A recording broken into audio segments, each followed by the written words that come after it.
Если у кого-то возникнет вопрос, откуда это взято, или что-то, или связанное с намазом вопросы, по завершению рузмана могу показать и книгу, и хадис. В любое время буду готов. После этого, как нас мы прочитали, использовали сивак, желательным является бикадари шибр. Это желательно, сунна.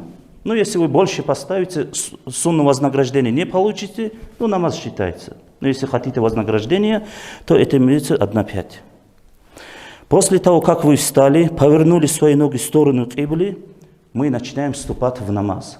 То есть делать намерение. Если на лакском языке, на нет. В самом намерении 3 обязательных условия, 4 желательных. Обязательно что? Чтобы в сердце у вас было намерение для намаза раз, что этот намаз является обязательным, и какой вы сейчас совершаете? Обеденный, после обеда. Эти 3 вещи. Это то, что у вас должно быть в сердце, если не будете употреблять.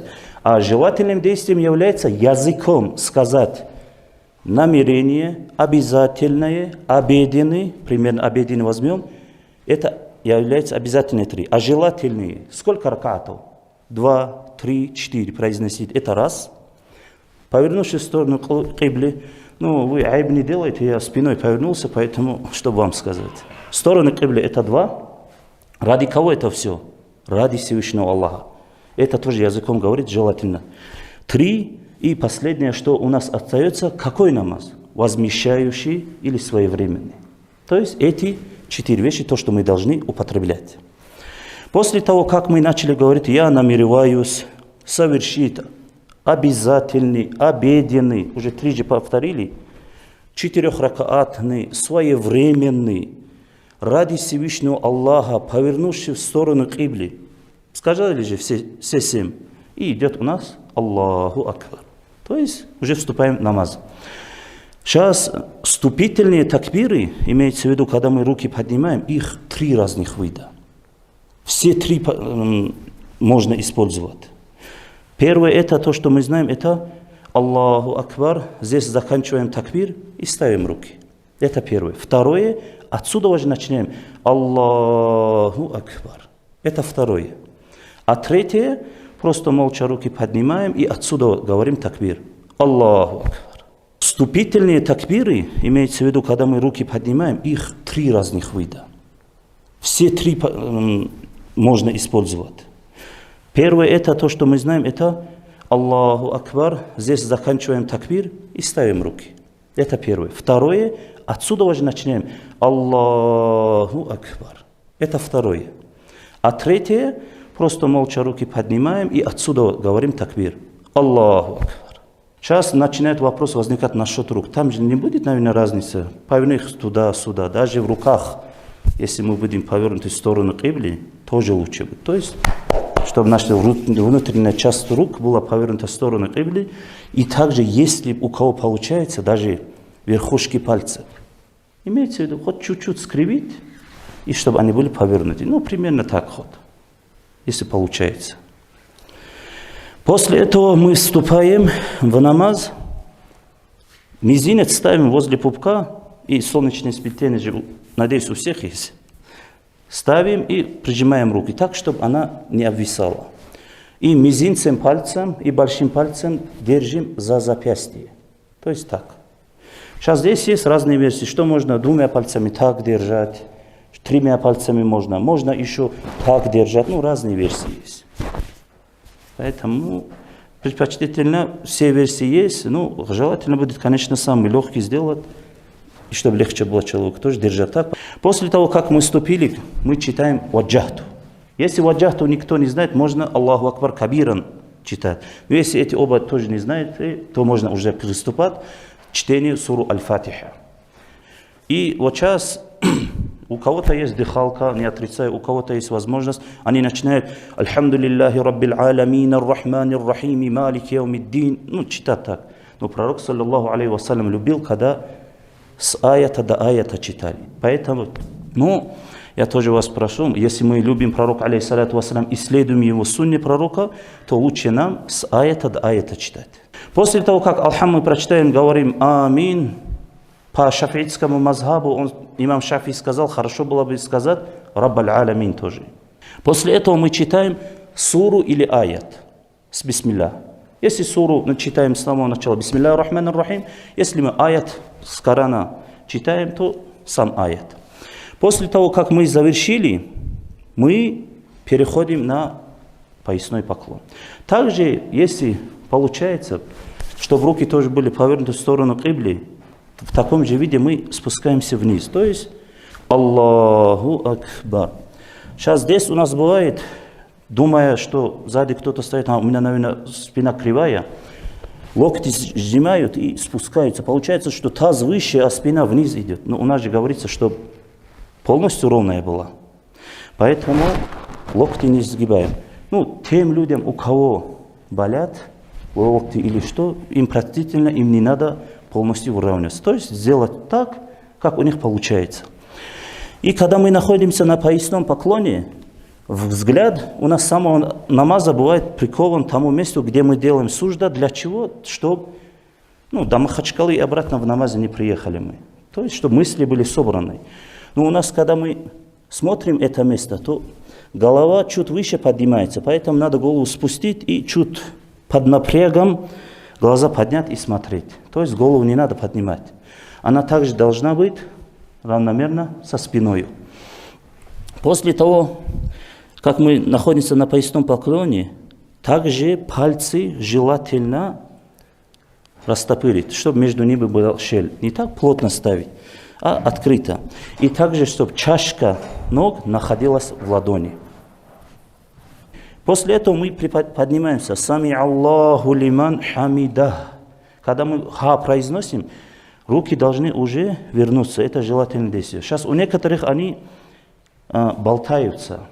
Если больше двух движений совершить в намазе, которые не являются деяниями намаза, то на третьем деянии у нас намаз портится. Когда мы приподнимаемся, сами Аллаху лиман хамидах, то руки иногда замечали, наверное, двигаются. То сами посудите, одно движение, два движения, а у нас же две руки. То есть у нас не два движения, а 4 движения. И намаз испортился у человека. Элементарно просто этими. Поэтому человеку хорошо будет, когда он отпустит руки, зафиксировать его на своих ногах, то, чтобы они не болтались. Еще одна вещь есть, у некоторых свободные штаны, у некоторых прижатые, у нас бывает привычка поднимаем, но мы же дергаем. Поэтому, если дергаете, то она тоже вредит намазу. Или если ваши кисти двигают, тоже. Но если ваши пальцы двигают, проблем нет. Поэтому, когда вы поставили руки, просто пальцами приподнимите штаны. Если у кого-то есть проблема, когда он спускается вниз, и что ему штаны мешают. То есть, кистями рук не двигаем, и руки тоже не двигаем. Чисто пальцы. То есть, приподняли. После того, как мы «Сами Аллаху лиман хамида» сказали, предпочтительно бывает читать дуа, кто знает, «Миль ас-самавати ва миль аль-арз ва миль амашита мин шай'ин ба'д». То есть на этом читать дуа. Кто не знает, ему достаточно сказать «Сами Аллаху лиман хамида раббана лакаль хамд». Когда мы на сужда спускаемся, хорошо, если оба колени вместе спускаются, а не так, что сперва это спустило. Причина в чем? Что нельзя, что ли, сперва колено опустить, потом другое. Причина обычно простая.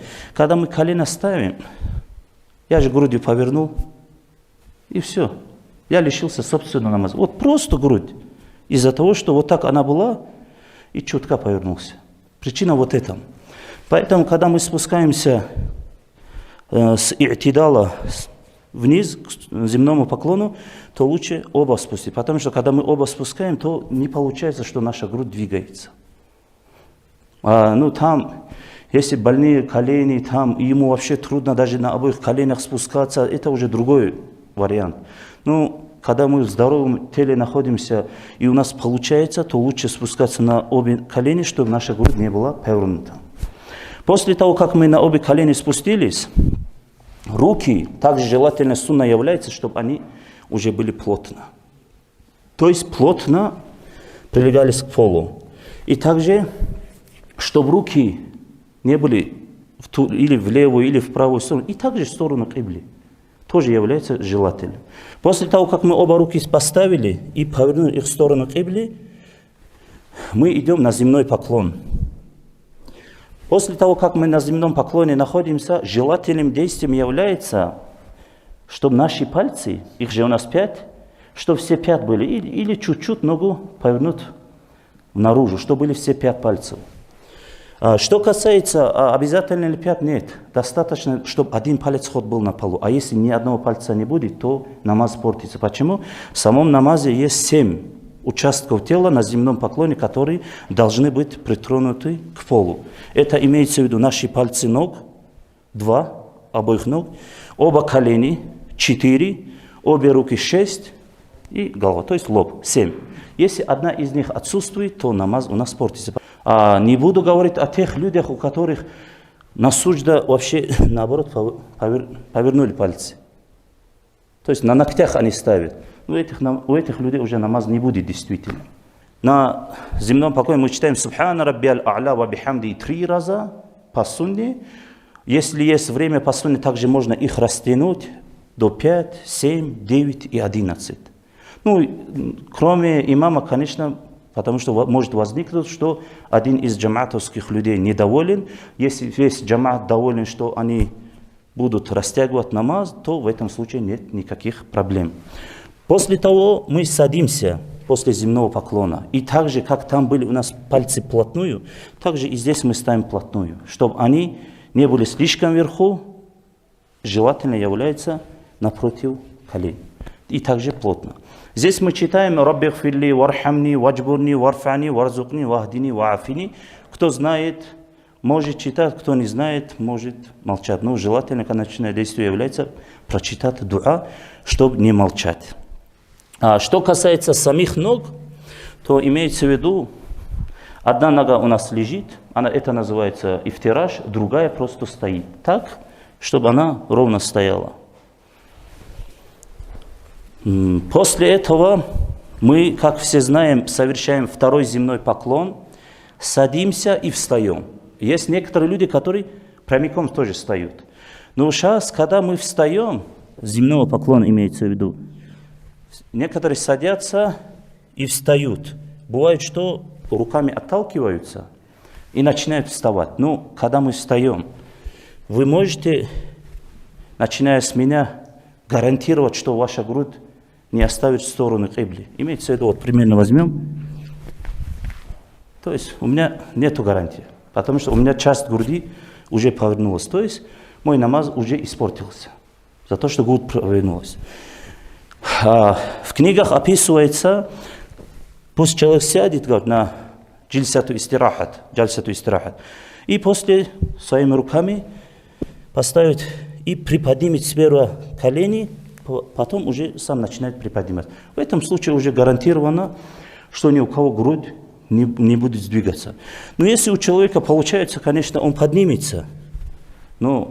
Один раз поднимется, 2 раза поднимется, на других ракатах же может возникнуть, что он грудью повернет.